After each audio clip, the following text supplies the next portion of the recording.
Hello বন্ধুরা, কেমন আছো তোমরা সবাই? আশা করি তোমরা সব ভালোই আছো। তো বন্ধুরা, তোমরা তো জানো আমি মালয়েশিয়া পাম বাগানে কাজ করি। তো আজকে আমি তোমাদের দেখাবো কিভাবে গাড়িতে ফল লোডিং করা হয়। তো এই যে দেখো, আমার এই ভাইটা গাড়িতে ফল লোডিং করছে। আসলে এই একটা একটা ফল কিন্তু প্রচুর ভারী হয়ে থাকে। এক একটা ফল কিন্তু 80 কেজি, 90 কেজি, 100 কেজি ওজন হয়ে থাকে। এই যে ফলগুলো তুলছে, এই ফলগুলো কিন্তু 90 কেজির উপরে। এক একটা ফল 90 কেজির উপরে। এই ফলগুলো তুলছে, দেখো কতটা সহজ মনে হচ্ছে ফলগুলো তুলছে। কিন্তু এই ফল লোড করা মানে গাড়ি লোডিং করা কাজটা কিন্তু প্রচুর কষ্টের। অনেক ভারী ভারী ফল তুলে গাড়িতে লোড করতে হয়। এই যে নিজের এই বিজিগুলো এইভাবে গুছিয়ে গাড়িতে দেওয়া হয়।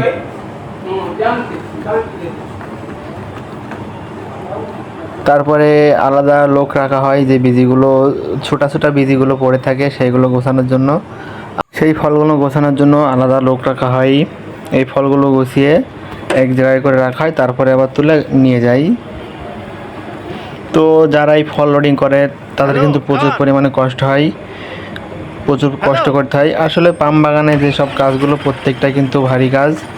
এই যে গাছের থেকে ফল কাটা, লম্বা পাইপ দিয়ে ফল কাটতে হয়, তারপরে এই যে গাড়ি লোডিং করা, তারপরে ফলগুলো বাগানের ভিতর থেকে বের করে এই যে রাস্তায় নিয়ে আসা, এই কাজগুলো কিন্তু প্রচুর কষ্টের কাজ।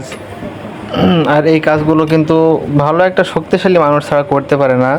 যে কেউ এই কাজগুলো আসলেই করতে পারবে না, মানে যদি ইচ্ছে করে যে আমি এই কাজটা করব, আসলেই পারবে না। এই ফলগুলো তুলতে প্রচুর পরিমাণে কষ্ট হয়।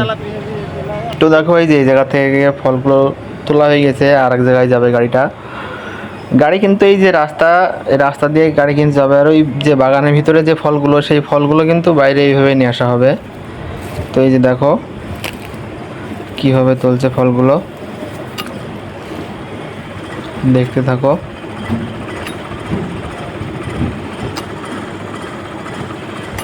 এমনভাবে ফলগুলো তুলছে মনে হচ্ছে কোনো কষ্টই হচ্ছে না, কিন্তু এই ফলগুলো কিন্তু প্রচুর ভারী।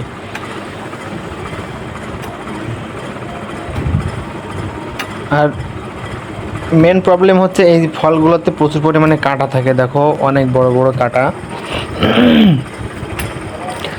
এই ফলগুলো অনেক রিস্ক নিয়ে কাজ করতে হয়।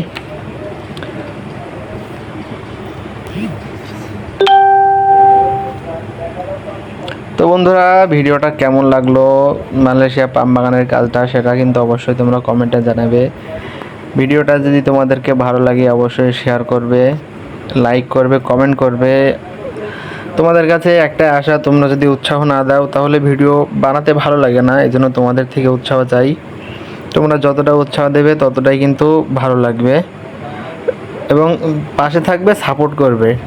যদি ভিডিওটা একদমই খুব ভালো লাগে তাহলে স্টার গিফট করবে, আমাকে সাপোর্ট করবে, প্রচুর প্রচুর পরিমাণে সাপোর্ট করবে, ভিডিওটা বেশি করে শেয়ার করবে। তো এই যে দেখো, এই যে সামনে গাড়ি আগিয়ে গিয়েছে। তো আমি ভিডিওটা বেশি লম্বা করব না, এই অবধিই থাক আজকে। অন্যদিন আবার আমি তোমাদেরকে দেখাবো। তো বন্ধুরা, ভিডিওটা ভালো লাগলে অবশ্যই কিন্তু আমাকে স্টার গিফট করবে বেশি বেশি করে।